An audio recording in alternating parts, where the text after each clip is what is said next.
कलमा निकल पड़ा, अशहदु अल्ला इलाहा इल्लल्लाह व अशहदु अन्ना मुहम्मदन अब्दुहु व रसूलुहु। चेहरे को देखते यानी जो निशानियां उन्होंने तुरात में पढ़ी थी वो आईनी ही मेरे मोहम्मद के अंदर पाई जा रही थी। इसलिए उन्होंने मेरे नबी अलैहिस्सलातु वस्सलाम पर बगैर सोचे समझे कलमा शहादत पढ़ दिया। हजरत बरा बिन आज़िब रज़ी अल्लाह ताला अन्हु को फरमाते हैं कि जब नबी पाक सल्लल्लाहु अलैहि वसल्लम हिजरत करके मदीना की तरफ आए तो आपके हुस्न का चर्चा बहुत होने लगा। एक बात समझ लें, एक इलाके में बंदा पला बड़ा हो, वहां सारी जिंदगी गुजरी हो, वहां इतनी अहमियत नहीं समझी जाती, वहां इतना लोग नोट नहीं करते कि ये कितना हसीन है। क्यों? बचपन से देख रहे हैं उसे। हर रोज एक आदमी को देखना, दिन में 10 मरतबा, 20 मरतबा, 30 मरतबा, तो वो जरा अहमियत कम हो जाती है। जब मेरे नबी मक्का छोड़कर मदीना आए तो मदीना वालों ने पहली मरतबा इतना हसीन चेहरा देखा था और हर तरफ मेरे नबी के हुस्न के तस्करे होने लगे कि इस कदर हसीन मर्द आज तक किसी माँ ने जाना ही नहीं है। आगे चलकर एक शेर है हजरत हसन का, उसकी तफसीर करूंगा। तो हजरत बरा बिन आज़िब रज़ी अल्लाह ताला अन्हु फरमाते हैं कि मैं देखता हूं कि कभी कहा जाता कि मोहम्मद चांद से ज्यादा खूबसूरत है, कभी कहा जाता कि मोहम्मद तारों से ज्यादा खूबसूरत है। यानी जिसके अंदर जिसकी खूबसूरती ज्यादा थी उसी के साथ आका अलैहिस्सलाम की तशबीह दे दी जाती है। हजरत बरा बिन आज़िब रज़ी अल्लाह ताला अन्हु फरमाते हैं कि 14वीं रात थी। आप भी जानते हैं 14वीं रात का जो चांद होता है वो कितना खूबसूरत होता है। वो अपने बकिया पूरे महीने में से उस रात का जो चांद होता है ना वो सबसे खूबसूरत होता है। आप तजर्बा करके देख लेना। हजरत बरा बिन आज़िब कहते हैं मैंने 14वीं रात का इंतखाब किया कि लोग कहते हैं कि चांद से भी ज्यादा मोहम्मद खूबसूरत है। आज मैं देखता हूं कि चांद ज्यादा खूबसूरत है कि मोहम्मद सल्लल्लाहु अलैहि वसल्लम ज्यादा खूबसूरत है। फरमाते हैं मस्जिद नबवी में हुजूर नबी करीम सल्लल्लाहु अलैहि वसल्लम तशरीफ फरमा थे। आका के चेहरे पे जुल्फ़े मुबारक थी। मैंने आपको बताया ना कि नबी अलैहिस्सलाम 3 तरह के बाल रखा करते थे। एक बिल्कुल हलक यानी बिल्कुल छोटे छोटे बाल, दूसरा ये कानों की लो के बराबर, तीसरा ये कंधों तक। हजरत बरा बिन आज़िब फरमाते हैं कि नबी अलैहिस्सलाम की जुल्फ़े थी जो वो चेहरे के आगे आई हुई थी और मेरी क्या जरूरत कि मैं जाकर कहता आका जरा जुल्फे हटाएं, मैं आपको हुस्न का इंसाफ करना चाहता हूं।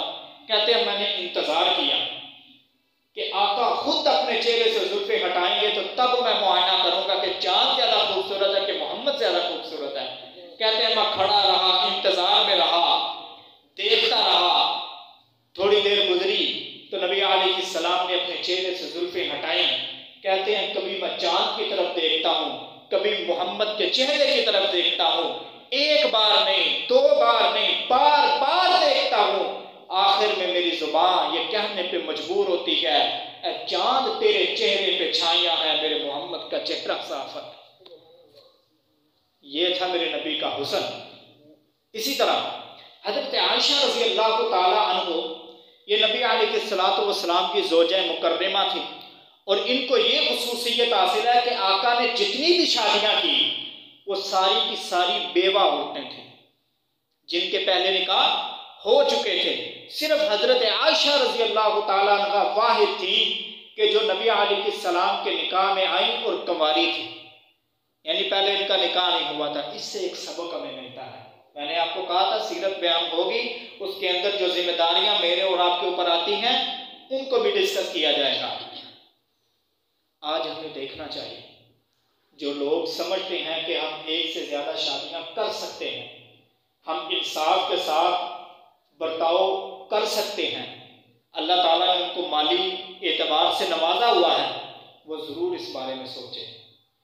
एक शादी की रस्म हमारे पाकिस्तान में बन चुकी है, दूसरी शादी को ऐब समझा जाता है,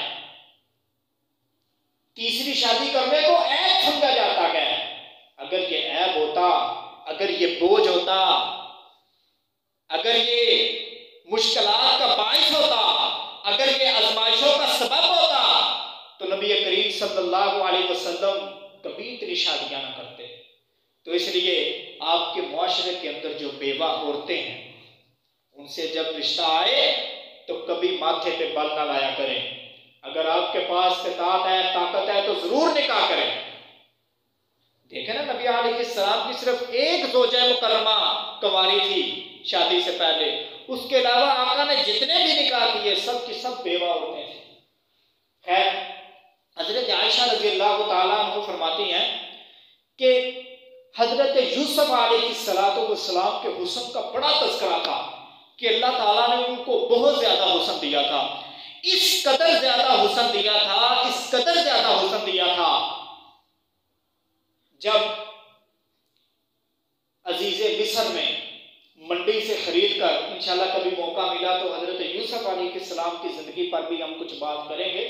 जब अजीज़े मिस्र ने हजरत यूसुफ अलैहिस्सलाम को मंडी से खरीद कर अपना बेटा बना लिया, मुंह बोला, वकाल लज़िश्तराहु मिन मिस्र लिमराती अकरिमी मथवा असा अन यनफाना औ नत्तखिज़हु वलदा।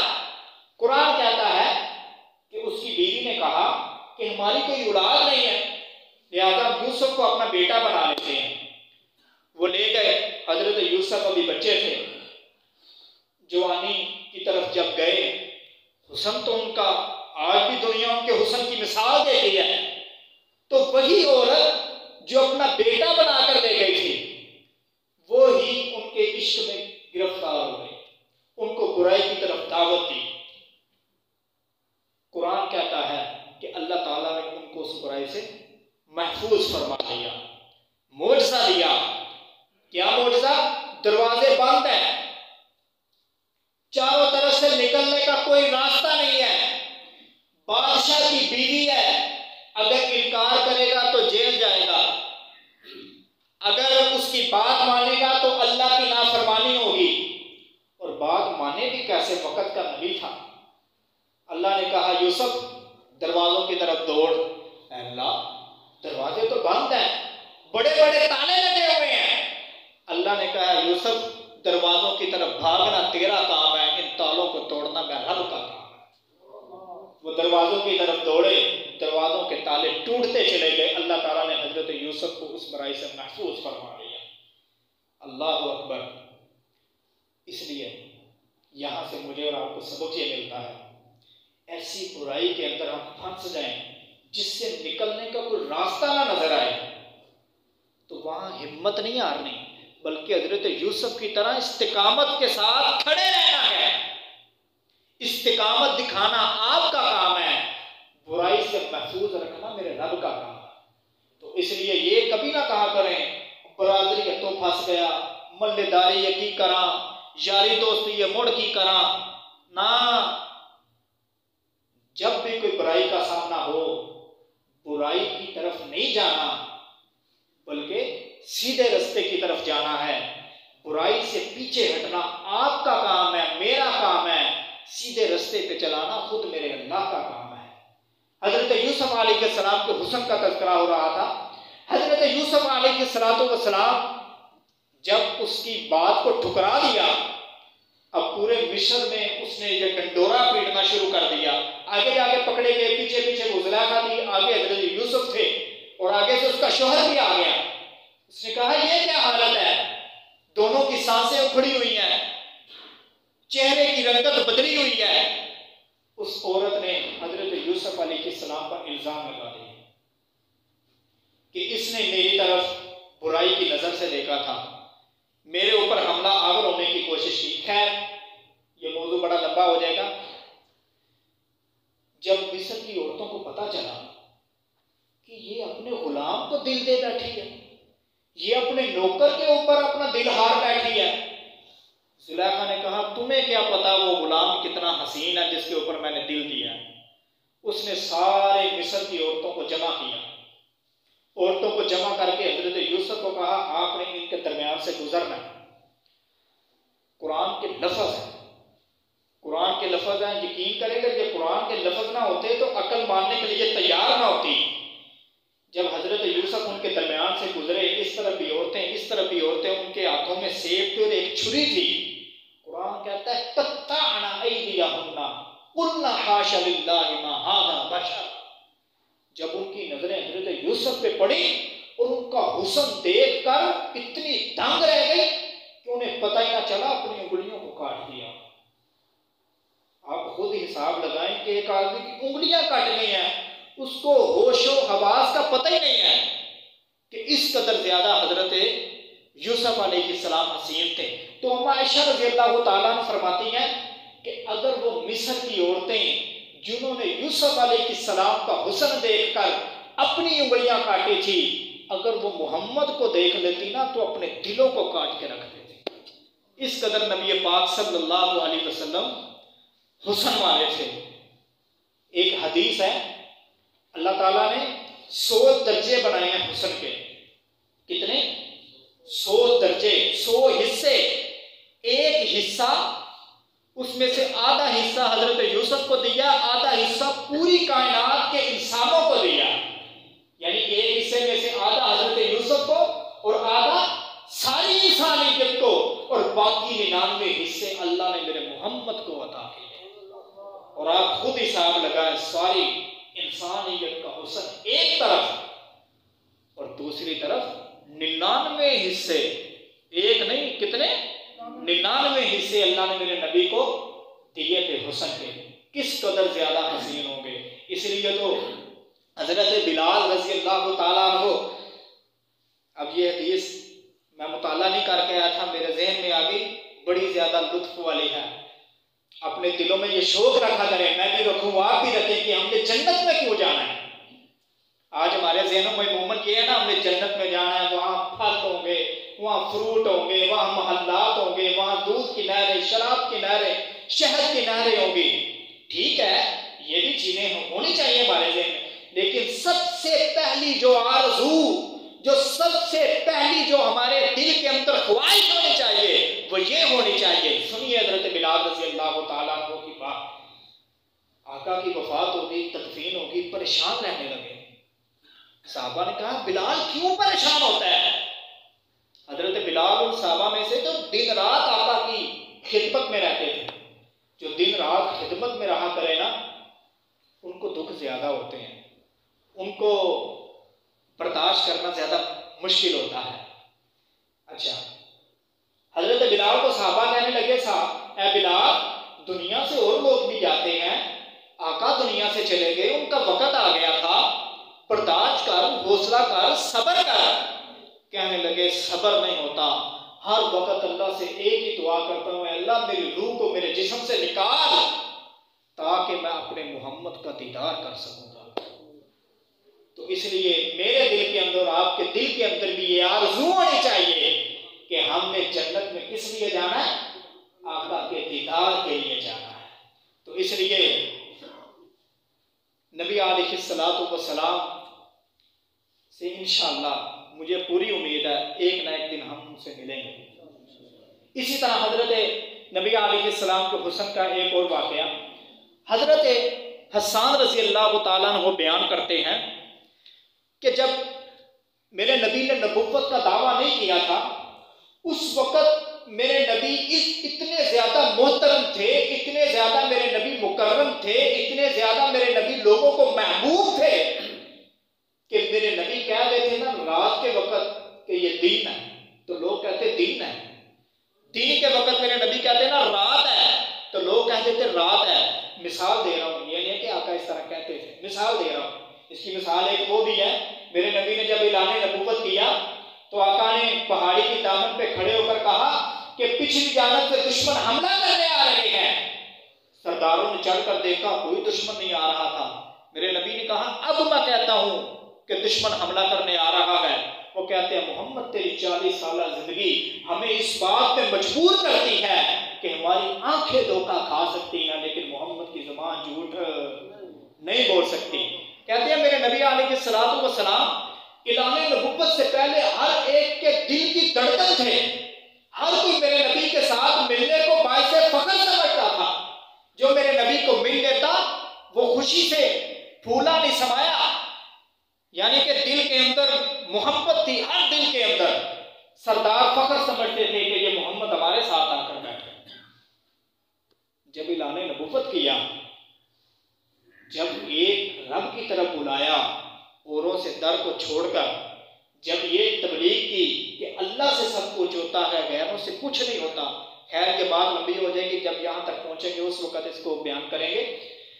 जब मेरे नबी पाक सल्लल्लाहु अलैहि वसल्लम ने एक अल्लाह की तरफ बुलाना उन्हें शुरू किया गैरों से छोड़कर, उस वक़्त मेरे नबी जिस रास्ते से गुजरते साहिर कहा जाता, कज़्ज़ाब कहा जाता, मजनू कहा जाता, दीवाना कहा जाता। खुद हिसाब लगाएं, इलाने नबूवत से पहले हर किसी के दिल की धड़कन, इलाने नबूवत के बाद सब मुखालिफ हो गए। मेरे नबी का दिल टूटा हुआ मस्जिद नबवी में तशरीफ लाते हैं। हसन कहाँ है? जी आका मैं हाजिर हूँ। हसन, हर कोई तेरे नबी को साहिर कह रखा है, हर कोई तेरे नबी को कज़्ज़ाब कह रखा है, हर कोई तेरे नबी को मजनू कह रखा है। नाउज़ुबिल्लाह। जरा उठना, आज सारी दुनिया तेरे मोहम्मद की तज़हीक कर रही है, तज़लील कर रही है, तू जरा मेरी तारीफ में चंद कलिमात कह। अल्लाह अकबर। हजरत हसन मिंबरे रसूल पे बैठते हैं। सुनने वाले कौन है? मेरे नबी के सहाबा। हजरत हसन पहला मिसरा उठाते हैं, वह अहसन मिनका लम तरा कत्तु ऐनी व अजमल मिनका लम तलिद निसाउ। ऐ अल्लाह, जब से तूने ये मुझे दो आंखें दी हैं, उस वक़्त से लेकर आज तक मैंने मोहम्मद से बढ़ के हसी को नहीं देखा। ऐ अल्लाह, मैं हसीन देखता ही कैसे? किसी माँ ने इससे ज्यादा खूबसूरत को पैदा ही नहीं किया। अब इसकी तफसीर की है एक मुफस्सर ने, इस शेर की तफसीर की है। ये हदीस में नहीं है, ये तशरीह जो मैं बयान करने लगा हूँ, ये मुफस्सर की अपनी तफसीर है। और जो तफसीर कुरान और हदीस के मुताबिक हो उसको मान लेना चाहिए, और जो कुरान और हदीस के मुताबिक ना हो उसको छोड़ देना चाहिए। ये तफसीर कुरान और सुन्नत के मुताबिक है। जब ये जुमले पढ़े हजरत हसन ने कि वअहसन मिनका लम तरा कत्तु ऐनी, कि मेरी आंखें जब मेरे वजूद पे फिट हुई हैं, उस वक़्त से लेकर आज तक मैंने मोहम्मद से बढ़ के हसी को ही नहीं देखा। क्यों? किसी माँ ने इस जैसा जन्म ही नहीं दिया। अर्शों पे बैठा जिब्रील कहने लगा, अल्लाह हसन ने देखिए कि मक्का, मदीना, ताइफ, जद्दा, इन चार शहरों के हुस्न को देखकर कहता है मैंने मोहम्मद से बढ़ के हसी को नहीं देखा। ऐ अल्लाह, वो जिब्रील से पूछ जो उस वक़्त मौजूद था जब इंसानियत का नामो निशान भी नहीं था। ऐ अल्लाह, वो जिब्रील से पूछ जिसने वो मंजर भी देखा जब तुमने पहले इंसान आदम का ढांचा बनाकर उसमें रूह को फूंक कर फरिश्तों को हुक्म दिया था, फसजदल मलाइका कुल्लुहुम अजमाउन, सब ने सजदा किया था इल्ला इब्लीस, इब्लीस ने इनकार किया। इस्तकबरा व कान मिनल काफिरीन, तूने उसके गले में लानत का तोप डालकर रहती दुनिया तक के लिए इबरत बना दिया। अल्लाह, मैंने वो मंजर भी देखा था जब इंसानियत का पहला कत्ल काबील ने हाबील को किया। अल्लाह, मैंने वो मंजर भी देखा जब इस कायनात के अंदर पहली कब्र एक कब्र के जरिए तूने खुदवाई थी। अल्लाह, मैंने वो मंजर भी देखा जब यूनुस नबी मछली के पेट के अंदर जाते हैं और तू उन्हें मौजज़ाना तौर पे बचा लेता है। अल्लाह, मैंने वो मंजर भी देखा जब नूह नबी की कश्ती पानी के ऊपर तैर रही थी, चंद लोगों को तूने बचा लिया, बाकी सबको तूने गर्क कर दिया। अल्लाह, मैंने हजरत इब्राहीम को फिरौन के दरबार में देखा। अल्लाह, मैंने हजरत इब्राहीम को नमरूद के दरबार में देखा, मूसा को फिरौन के दरबार में देखा, हजरत ईसा को मैंने अपने नूरानी परों पे उठाकर आसमानों की तरफ ले गया। अल्लाह, मैंने मशरक भी देखा, मगरब भी देखा, शमाल भी देखा, जुनूब भी देखा, जमीन की पस्तियों से लेकर आसमान की बुलंदियों तक मैंने सब कुछ देखा है, लेकिन तेरे मोहम्मद से बढ़ के हंसी कोई नहीं देखा है। किस कदर मेरे नबी का हुस्न होगा। जब ये चीजें मैं सुनता हूँ, आपके अंदर भी ये सुनकर ख्वाहिश पैदा हुई होगी, यार काश हम उस दौर के अंदर पैदा होते, आका के हुस्न को देख लेते। लेकिन ये चीज़ हमारे इख्तियार में नहीं है। हमारे इख्तियार में जो चीज़ है हमने उस पे फोकस करना है। मैंने कहा सीरत के अंदर जो मेरे और आपके ऊपर जिम्मेदारियां हैं वो बयान होंगी। ये नहीं है सिर्फ आका की शान को बयान करते चले जाएं और उसकी वजह से मेरे और आपके ऊपर जिम्मेदारियां क्या हैं उसका पता ही ना हो, सिर्फ अवाम पे सुबहान अल्लाह निकलवा दी बस। जिम्मेदारी मेरे और आपके ऊपर ये आती है, आज हम अपने आमाल दुरुस्त कर लें ताकि ये आंखें हुजूर को देखने के काबिल बन जाए। मेरे नबी अलैहिस्सलातु वस्सलाम की हदीस का एक मफहूम है, जो बंदा अपनी नजरों की हिफाजत नहीं करता,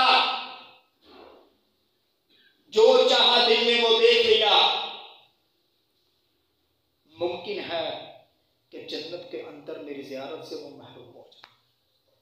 ये जिंदगी तो गुजर जाएगी। 1 साल है किसी की जिंदगी, किसी की 10 साल है, किसी की 20 साल है, किसी की 40, 50, 60। एक वक्त आएगा, कुल्लु नफ्सिन ज़ाइक़तुल मौत। अगर कोई मौत से मुस्तस्ना होता तो वो आका अलैहिस्सलाम होते, उन पर भी मौत आई। मैं और आप क्या है? इसलिए अपनी जिंदगी के अंदर ऐसे अमाल करें कि हम इस काबिल बन जाए कि हुजूर नबी पाक सल्लल्लाहु अलैहि वसल्लम की जियारत के काबिल बन जाए। अगला, खुलिकता मुबर्रान मिन कुल्ली ऐबिन कअन्नका कद खुलिकता कमा तशाउ। हजरत हसन फरमाते हैं कि अल्लाह ताला ने मेरे महबूब को हर किस्म के ऐब से बरी पैदा किया था, ऐसे पैदा किया कि मेरा महबूब जिस तरह कहता गया उस तरह मेरा अल्लाह बनाता गया। उसकी 1-2 मिसाल देकर बात खत्म करता हूँ। मेरे नबी ने कहा होगा, अल्लाह मेरी उंगली को ऐसा बनाना कि चांद की तरफ इशारा करो तो चांद के तो टुकड़े करके रख दे। अल्लाह मेरे चेहरे को ऐसा बनाना, आसमानों की तरफ उठाओ। दिल के अंदर था, जब बैतुल मक़दस की तरफ मुंह करके नमाज पढ़ते थे, दिल के अंदर था कि अल्लाह काबा को किबला बना दे।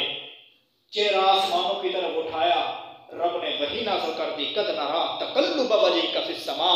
मेरा महबूब असन डाटा देने पे आ कि तेरा चेहरा आसमान क्यों बार बार उठ रहा है।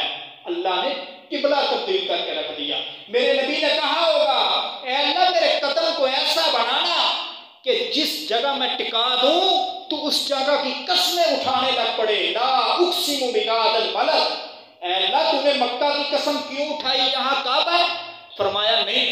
अल्लाह यहाँ सफा मरवा, फरमाया नहीं। ज़मज़म का कुआं, नहीं। दीगर अंबिया भी यहाँ आए, नहीं। अल्लाह तूने क्यों कसम उठाई इस शहर की? अल्लाह कहता है अंता हिल्लुम बिहाज़ल बलद, मैंने इस शहर की कसम इसलिए उठाई है कि यहाँ मेरे मोहम्मद के कदम लगते हैं। ये सारी चीजें तो एक तरफ, अल्लाह मेरा लुआब ऐसा बनाना, कड़वे कुएं में डालूं तो उसको मीठा कर दे, अली की आंख पे लगाऊं तो शिफा दे दे, सिद्दीक की एड़ी पे लगाऊं तो शिफा दे दे। अल्लाह मेरा कदम, मेरे हाथ, मेरा चेहरा, मेरा ये सारी चीजें अपनी जगह, मेरा पसीना ऐसा बनाना कि नचोड़ों सहाबा अपनी डिब्बियों में डाले। एक सहाबी फरमाते हैं, मैंने आका के पसीने को महफूज किया एक डिबिया में, और एक शादी के मौके पर मैंने वो पसीना अपने कपड़ों पर लगाया और शादी में गया। लोग पूछने लगे ये कहां से लिया? बस इतना कहा, मोहम्मद का पसीना है। इतनी खुशबू जहन्नम के महल्लात में कहा जितनी खुशबू मोहम्मद के पसीने में है। ये था मोहम्मद सल्लल्लाहु अलैहि वसल्लम की हुस्न की चंद गुजारिशात। मेरे नबी के हुस्न को बयान किया ही नहीं जा सकता। सिर्फ यही अपने जहनों में रखें कि हमने आमाल ऐसे करने हैं, हमने अपना किरदार ऐसे बनाना है, कल क़यामत के दिन हम नबी अलैहिस्सलाम की ज़ियारत के काबिल बन सके। कहीं ये ना हो कि जन्नत में जाने के बावजूद ज़ियारत से महरूम रह जाए। अल्लाह से दुआ है कि अल्लाह हमें मोहम्मद सल्लल्लाहु अलैहि वसल्लम के नक्शे कदम पे चलने वाला बनाए, ताकि कल क़यामत के दिन हम उनसे मुलाकात कर सके, उनकी ज़ियारत कर सके। वमा अलैना इल्लल बलागुल मुबीन।